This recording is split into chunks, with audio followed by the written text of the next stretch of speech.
And that could be true, right? Because as I say, the markets have the power to do this if we are too indebted to them. It's the same with any dynamic, right? If you borrow too much from a party, they have that leverage over you. Um, and therefore they will be able to force you to liquidate your business, for example, if you borrow too much from the bank. So that is true what he's saying.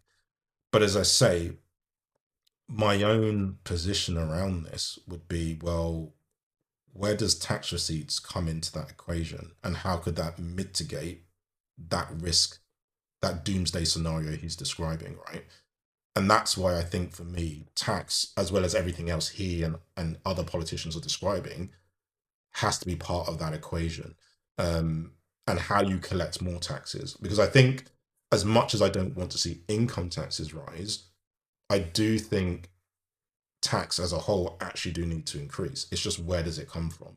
And that's ultimately where the challenge is going to be for Rachel Reeves when she announces the budget, right? I do agree with her assessment, essentially, that taxes do need to increase. Um, and the question will be where it comes from.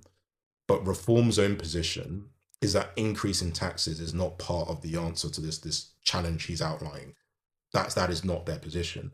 So again, I think it's important we understand, ideologically we can get it, philosophically we can get it. Okay, we don't think high taxes is good. We want to see more money in people's pockets. But then I think he does need to, in a sense, explain how this will all be funded, and therefore what the ultimate impact will be to some of the things we rely on that are tax funded.